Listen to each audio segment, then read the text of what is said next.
Kelsey Grammer salutes a comedy legend, Jack Benny, rolling right now on NBC. He always lied about his age. I'm crazy about you.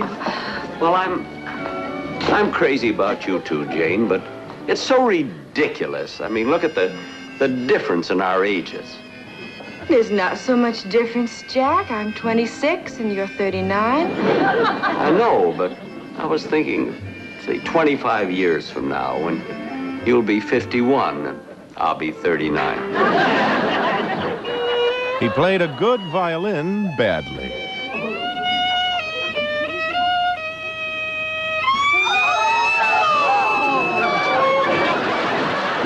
And he gave new meaning to the word cheap. Now, come on. Your money or your life?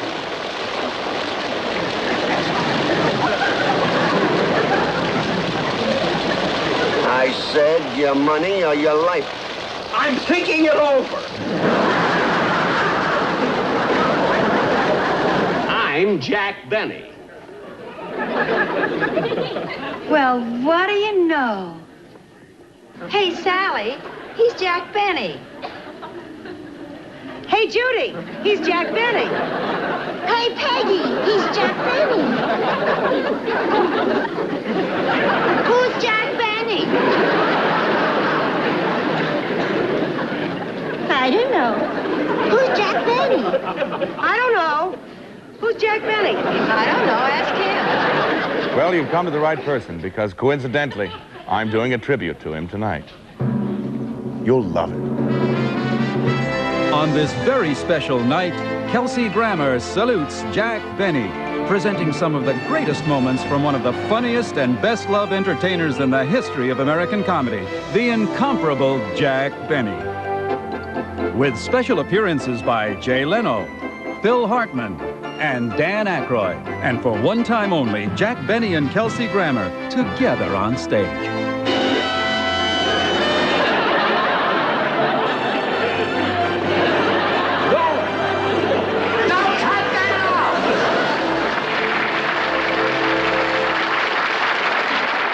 Ladies and gentlemen, Kelsey Grammer. Oh, hi. Now, this is exciting. This is the very studio where over 40 years ago, the Jack Benny program began broadcasting its weekly television series. And not only was the Jack Benny show broadcast live, it was fresh, original, and groundbreaking. It had a major influence on the way we do things in comedy today. For instance, Jack was the master of the opening monologue, like we see on all the late-night talk shows. His comedy sketches featured a family of regulars, and the parade of guest stars who clamored to be on Jack's show was endless, many of whom you're going to see tonight. Now, where is Jack's stage? I know it's around here somewhere. I think we've arrived.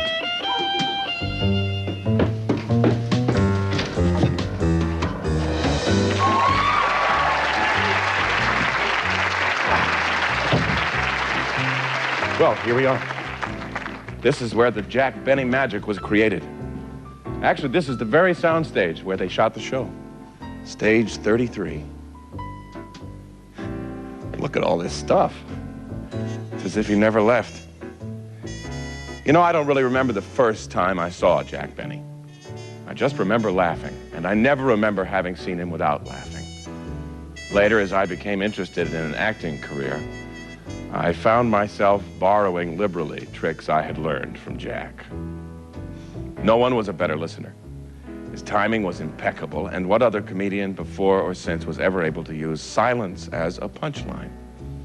The truth is, whether consciously or not, I owe a great deal to Jack Benny.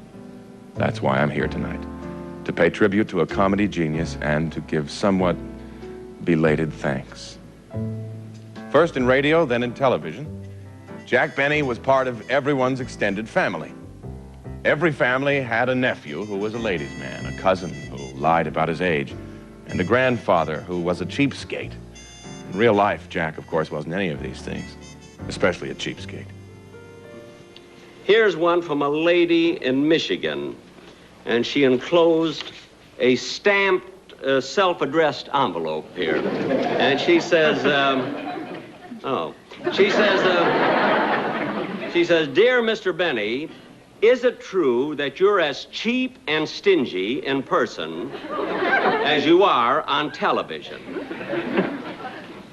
Well, I'm not going to bother answering that one at all.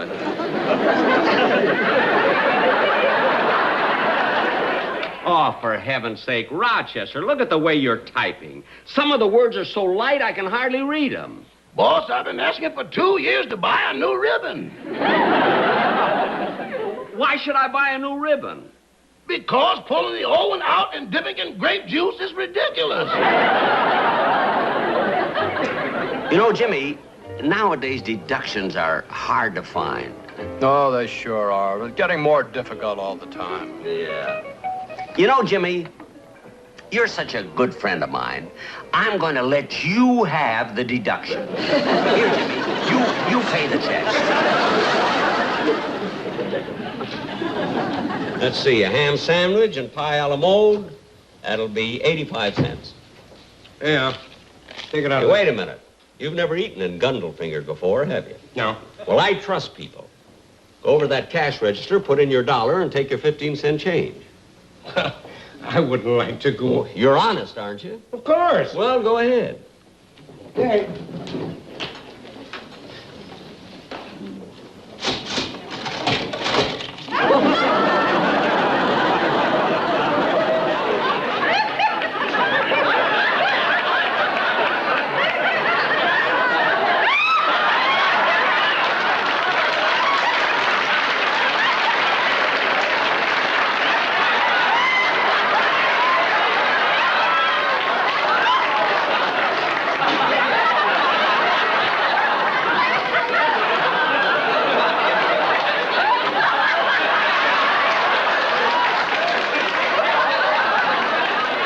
Well, our next contestant on the golden threshold of the $64,000 question is from Beverly Hills, California, Jack Benny.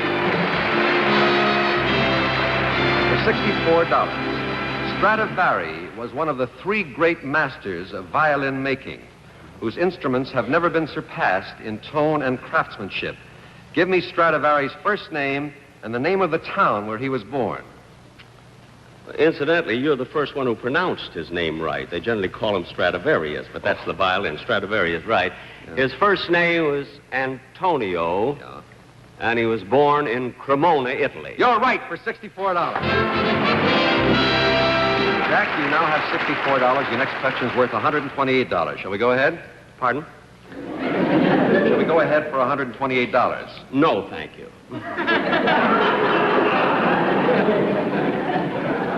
No, just give me the $64. Let me get this straight. You're going to take the 60. You're going to quit. Now, you're not going to go for 100. No. Just the $64, and that's all. Jack, this never happened before. No one has ever quit after. People have lost. Well, you got a right to quit whenever you want it. Here, I want my $64, and I want to go.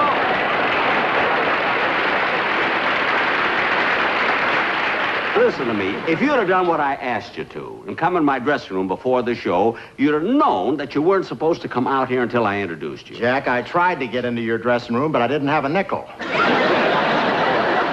I'll do anything you want. What do you want? We want money. To get out of this, you're going to have to give us $10,000.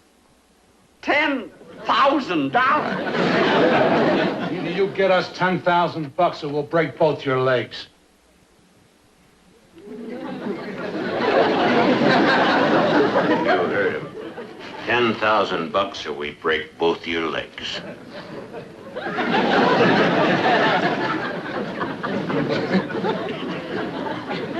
Does it have to be both?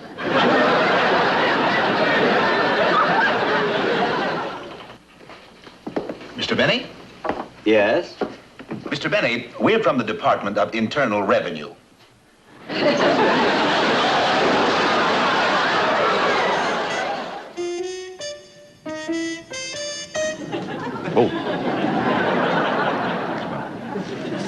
I guess that's why he had a payphone in his living room. Empty, of course. Yes, Jack was like a member of everybody's family. But I'm not sure if every family had a vault in their basement. especially one with a moat. I'll get the money. Wait a minute, I've heard so much about your vault. Would you take me with you? Oh, no. Oh, no, Giselle. No. Giselle, as many years as I've had that vault, no one has ever been permitted to go down there with me. I'm terribly sorry, but Oh, Jack, please take me down. I'd love to see the vault. I wouldn't tell anybody. I wouldn't tell anybody I was... Won't you please, Jack, take me? Won't you really? Well, I'll tell you what. All right. I'll take... But remember, you're the first one that has ever seen my ball. No, I've never had anyone down there before.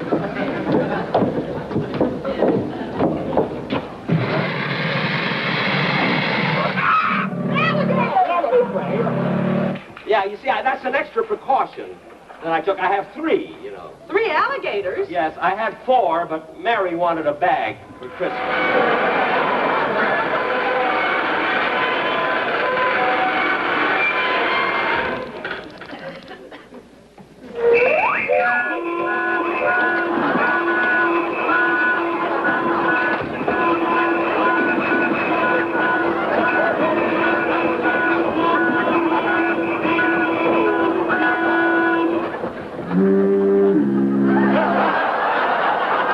Or a vault with such a formidable bodyguard.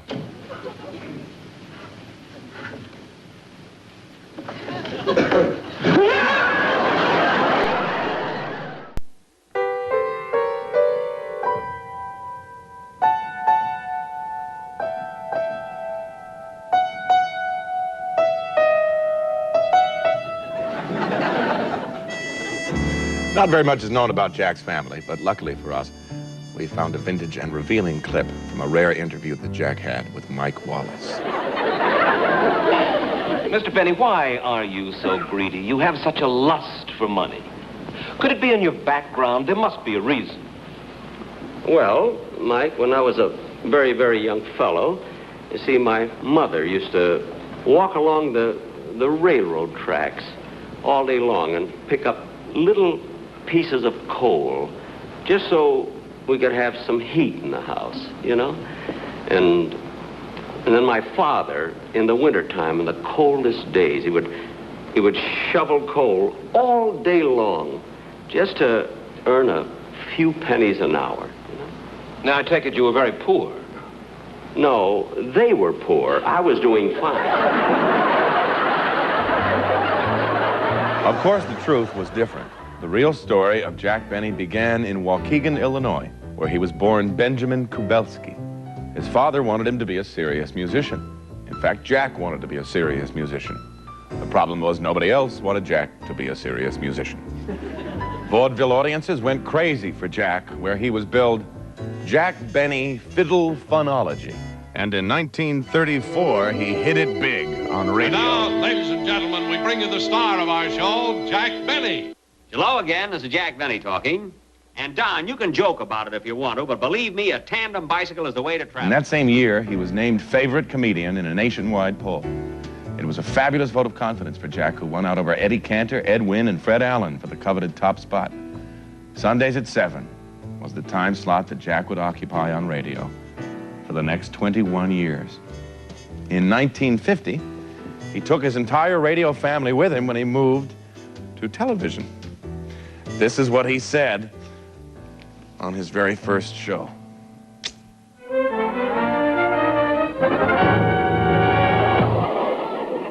I'd give $1 million to know how I look. Now his radio family could be seen as well as heard. His favorite was Mary Livingston, who in real life had become Mrs. Jack Benny, but who never quite made it to the altar on the show. We'd like to look at some engagement rings. Engagement, huh? Yeah. This is the one I want. You're positive now? Yes, Jack, it's beautiful. Well, if that's the one you want, that's the one you're going to get. Here, let me put on your finger.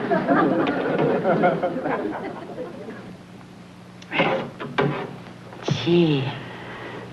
Okay, mister, how much is it? $485.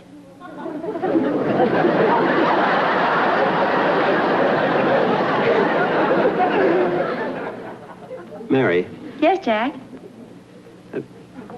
We've only known each other 6 weeks. By now, there was also daughter Joni. His television family was growing, too. There was Don Wilson. Don, that's right.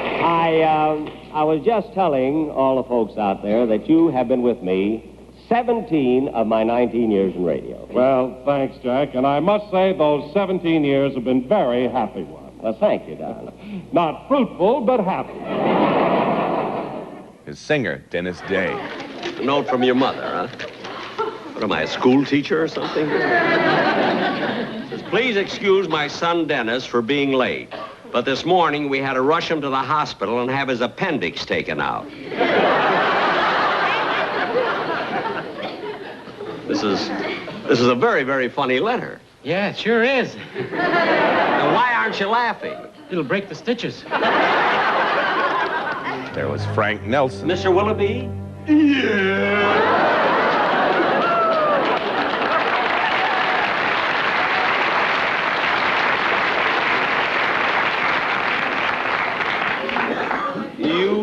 You a lawyer? Yeah. But every place I run into, you're either a waiter or a clerk. Now you're a lawyer? Well, I try to better myself. Why don't you? There was his most versatile cast member, Mel Blanc, who was already famous for being the voice of Bugs Bunny.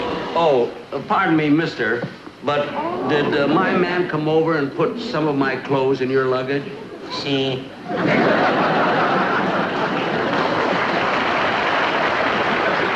What's your name? Sorry.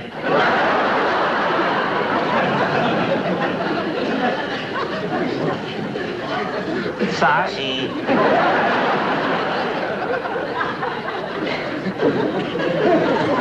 My man told me you were going to visit some relatives in New York. See?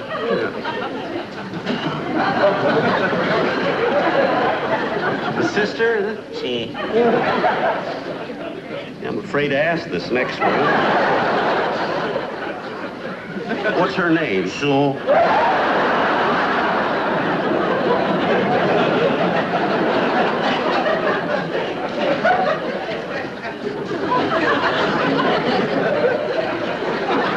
Sue?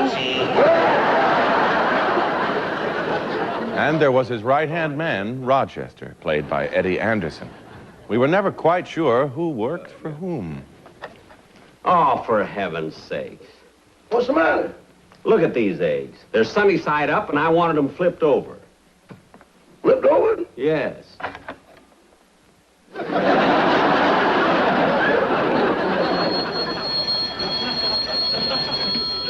Hello? Hello? Hello? Must have hung up. I wonder who... Rochester. Oh, hello, boss. You've been sitting here all the time? Uh-huh. With the phone. Did you hear the phone? Uh-huh. Well, why didn't you answer it? This is my day off.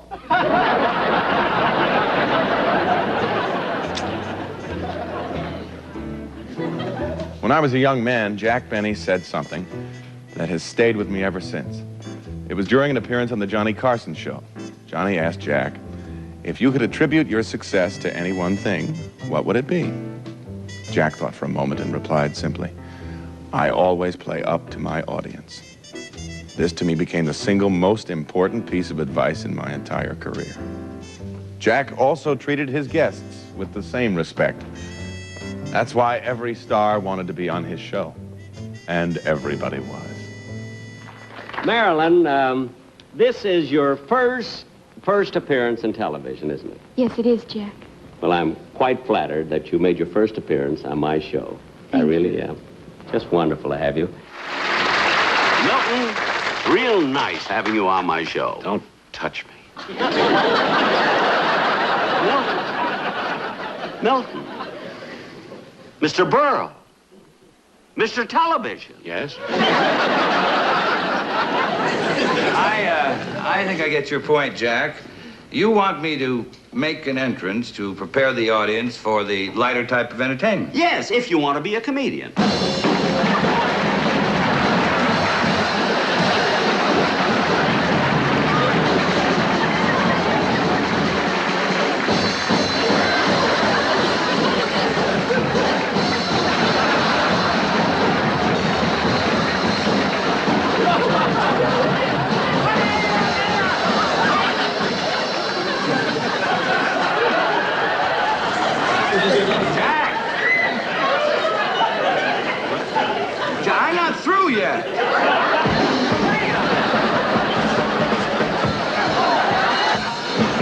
Ladies and gentlemen, I want you to meet this great star of the screen, Mr. Victor Mature.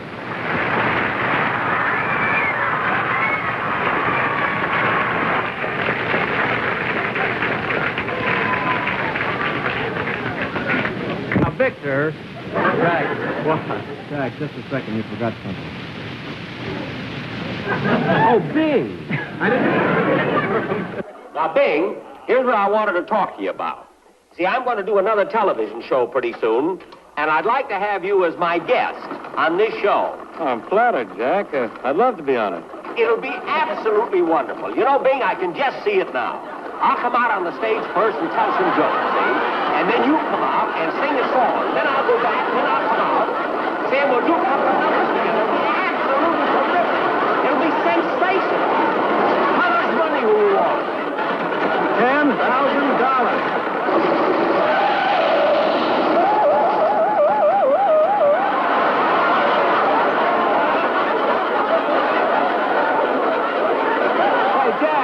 Come on, get me down out of here.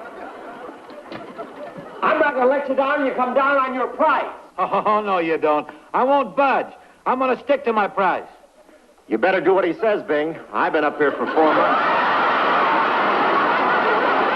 Say, is this the fun house? Hey, Bob, come on in. Not till you open the window. What this is all about.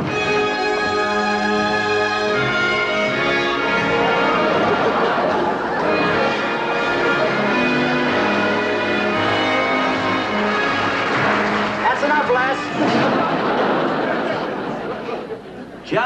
Just to come into an office? Yeah, when you get to be a big star, you'll understand. Now, what did you do with that gun? Now, wait a minute. Before you start any rough stuff, I'm entitled to one phone call, ain't I? Well, yes.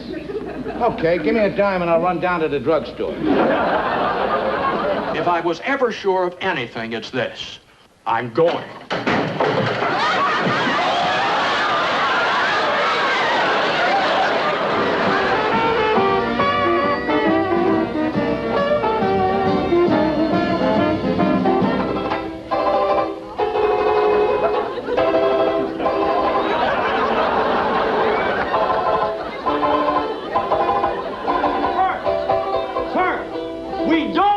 Bye-bye blue. And this is my house. With your permission, I would like to do a number I've worked out with your orchestra now, if that's all right. Oh, that's fine with me. Sure, certainly, go right ahead, thank you. Mr. Merrick, if you please.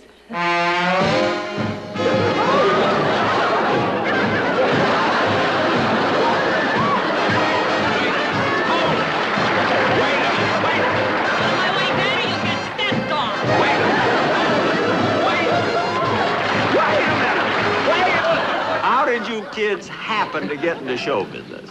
You know, we were watching television, a program, and there was this guy that came out, and he didn't do anything. He just kind of stood around, and he stared at the audience. Tommy. He did, too. He just went out, and he stood out there, and he kind of stared at the audience. He didn't do anything. Well, the way I figured, if he could go out there and stand around and do nothing, I figured we could maybe do that. Something.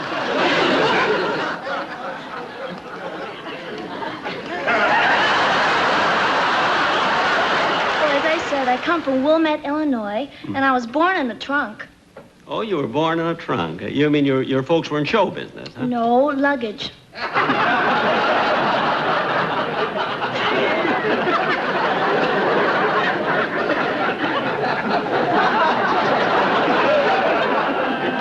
you ashamed of yourself? Well, that was a joke, though, wasn't it? Well, yeah. Well, it was pretty good. That was a pretty good... Who gave it to you? George Burns. Well, George, look, as a comedian on my show, I'm certainly willing to pay you. But if you want to sing, you get nothing. There's going to be a festival this evening. Gathering of happy people there. There'll be noted individuals of prominence. Beautiful boy. To permeate the social atmosphere. Well, good night, folks. Everyone as anyone will be there. Good night. Good night, George. George, good night. There'll be a grand ovation. Special Good night, folks. See you next week for State Farm Insurance. Oh, my, Drew is the high tone lady. She's pretty. That's my baby. Ignorant do not, so they say.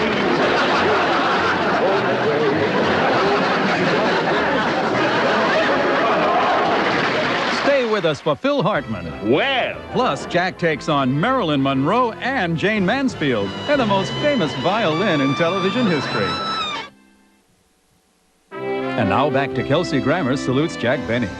Well, looking at Jack's comedy makes you wistful for a kinder, gentler kind of humor. I think things have gotten much more satirical, much more hostile and abrasive, just like music has, too. You don't see a lot of people doing the kind of comedy he does. There was a sweetness about the man, a gentleness. The comedy was always turned against himself. It was self-deprecating.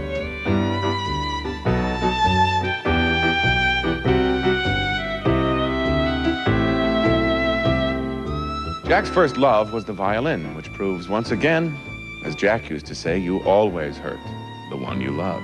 On October 2nd, 1956, Jack made his debut as a violin soloist at Carnegie Hall. His selection that night was Gypsy Airs by Sarasate, an extremely intricate piece, probably made more intricate by the fact that Jack snuck 16 bars of his theme song, Love and Bloom, into it. The audience was hysterical, as they always were when Jack played the violin. And nobody intimidated him. Not world-famous musicians. Jascha Heifetz, Misha Elman, Isaac Stern, or Yehudi Menuhin. Not even Giselle McKenzie. Give me A, will you, please? All right.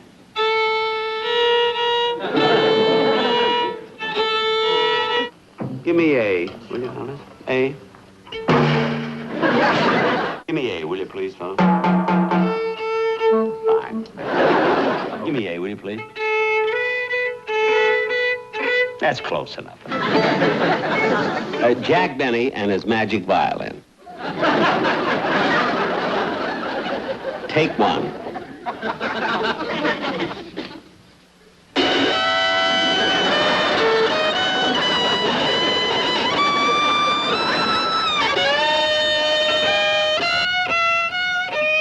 Raise your wrist a little higher. Play it softly while you're learning. Not so loud, my stomach's turning.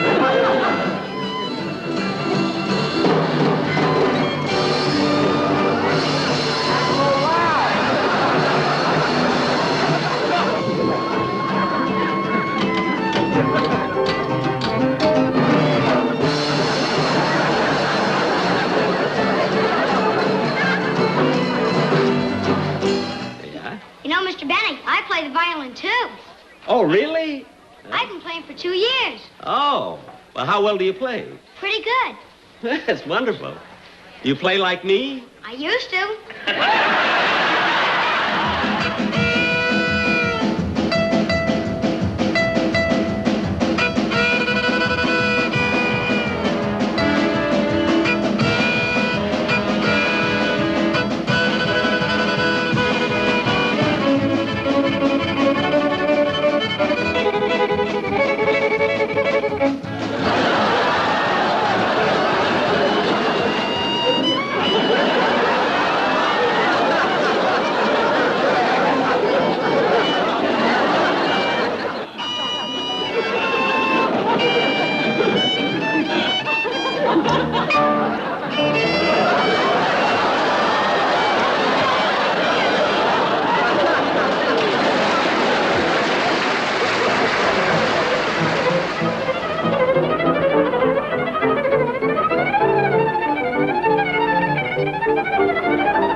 did think he played the violin well, but then again, he also thought he was a ladies' man.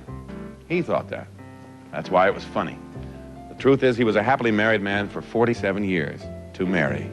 The ladies' man was just another Benny bit, where although he thought he was the cat's meow to women, most of the time he struck out. But once in a while, he hit a home run. Marilyn, why did you walk away from me? Why did you want to leave me? Because I can't trust myself with you. What? You're so strong and I'm so weak. And when you look at me with those big blue eyes, I just...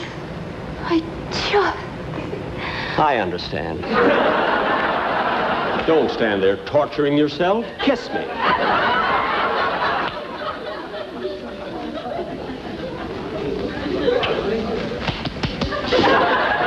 I want you to be a guest star on my television show. Ah.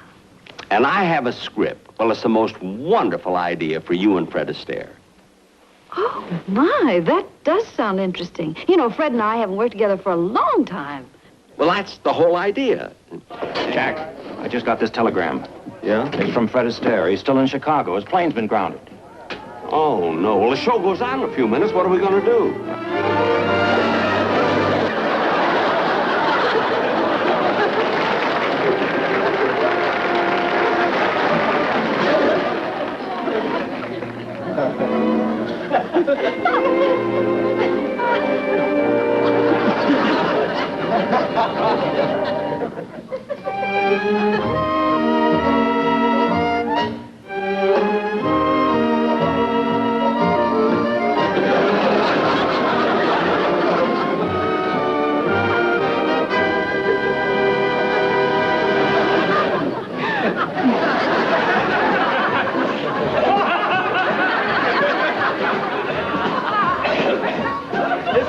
This is fun, isn't it, Gloria? Yeah. Come on, let's do that again. Oh, yeah. Oh, come on, be a sport.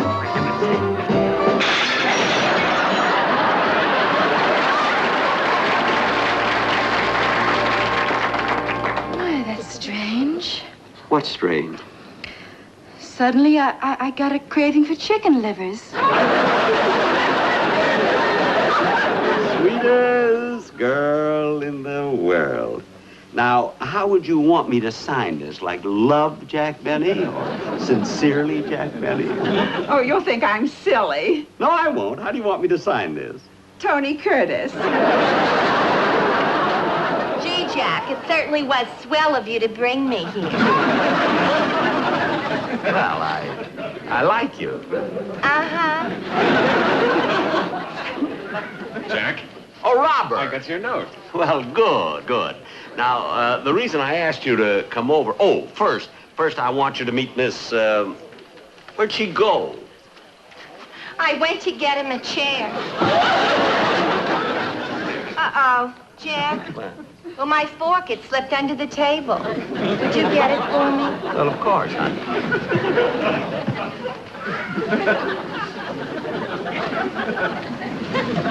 Oh, you gorgeous thing, you. I can't help myself. You're irresistible. Don't worry about him. I've got my foot on the back of his head. Oh, my God.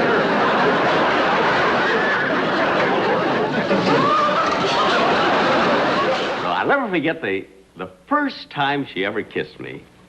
Gosh, it was so exciting, you know. Gosh, I never will forget it, I think. Did she kiss you like this?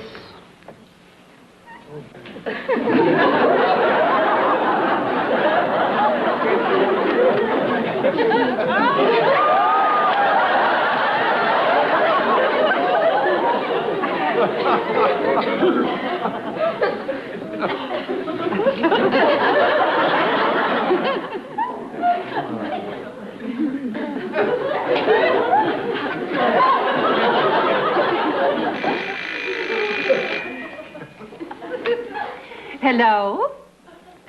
No, you can't talk to him now. He's reminiscing. I'd give $1 million to know how I look. That's not bad, is it? Yeah, that's pretty good. Huh? Yeah. But seriously, how do I look? We look okay. Actually, we don't have much more time. We're going to be back on the air pretty soon. Oh, hi. All right, go. You know, I could never really understand vanity. I just don't get it. Why would anyone lie about their age, for instance? Well, Jack Benny didn't actually lie about it. On the other side of the coin, I wonder how he stayed 39 for 80 years. But who was counting? I guess he just didn't want life to begin at 40. Mr. Benny's resident star of stage, screen, radio, and doing the best he can in television. I really don't need these glasses. I just use them for seeing. See, my teeth are beautiful.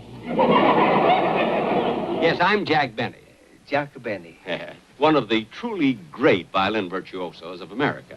And I'm Grace Kelly, movie star, Princess of Monaco. Rochester, on television, it isn't only being funny that counts. You know, the important thing is your appearance, the way you look. And my director paid me a wonderful compliment. He did? Yeah, he said that in the close-ups, my shoulders were as broad as Rock Hudson. Really? Yeah. And you know what he said in the long shots? He said I looked taller. He said I looked as tall as Jimmy Stewart. No kidding. Yes, sir. And in the medium shot, Rochester, you won't believe this. In the medium shots, he said I looked as thin as Audrey Hepburn. Audrey Hepburn? Yeah. Oh, Rochester, put these things away, will you please?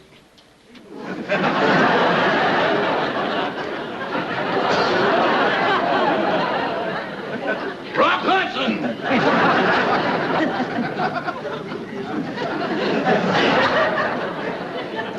Jimmy Stewart!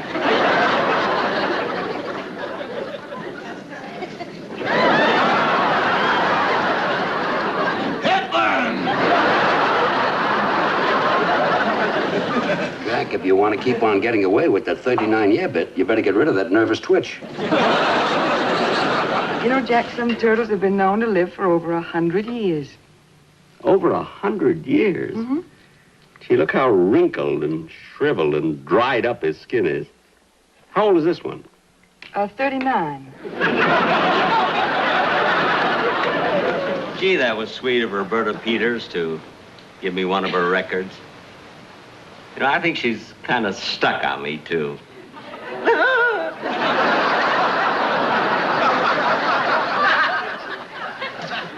Yeah, I wish I were about 30 years younger. Come to think of it, I am. Name, Jack Benny.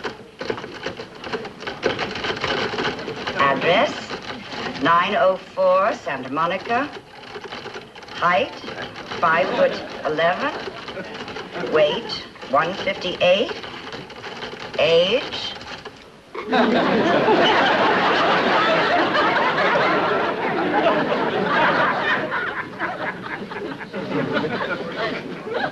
My, this has been expired a long time, hasn't it?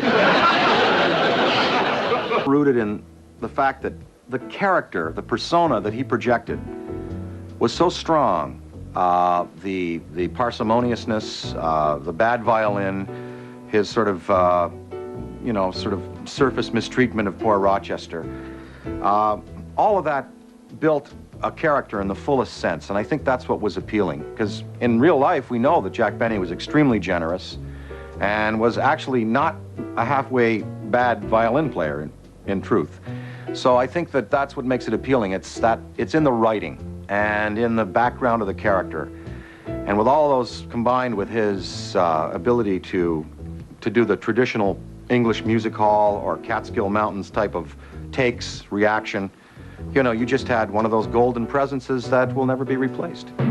Don't leave your seats. Coming up next, Jack's beloved Maxwell and Kelsey and Jack on stage together. This flea-bitten Maxwell was a famous Benny prop. He never thought of it as a jalopy.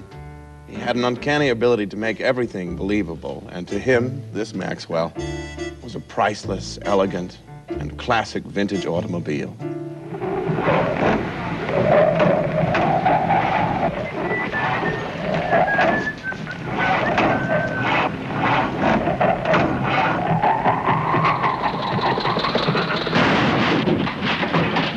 Yay! My, we did it again. Hey, you! What's the big idea? Haven't you got any brakes? Brakes? That's a good one. Gee, you know, it all looks like it was so much fun to work with Jack. Rochester, Don, Dennis, Mel, Mary. I wonder what it felt like to actually be on stage with Jack Benny. Thank you very much, ladies and gentlemen, and welcome to the show. Now, before we get on with the program, I must tell you... Jack, do you mind if I tell a joke? This I want to hear. Well, it seems there was this Scotchman, and he... It's always a Scotchman the minute they tell a joke. Go ahead. He went to the doctor's because his side was hurting, so the doctor said, we've got to take some x-rays. So they took the x-rays, and afterward they said, according to these, you definitely have to have an operation. So the Scotchman said, how much would it cost? The doctor said, $500. So the Scotchman said, if I give you $25, will you just touch up the x-rays a little bit?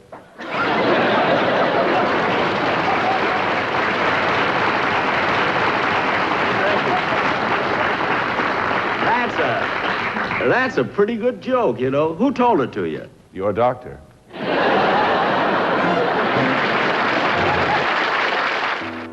Jack Benny never lost his unique charisma. That way of walking out, taking command of a stage. He made people love him because he loved them. As his good friend Bob Hope once said, he didn't just stand on stage, he owned it. I think it's a safe bet to say that no one will ever replace Jack Benny. He had that indefinable something, talent, genius, call it what you will. But most importantly, Jack Benny made us laugh. What a wonderful gift he gave us. And now there's really nothing else left to say except good night, Jack. And thank you.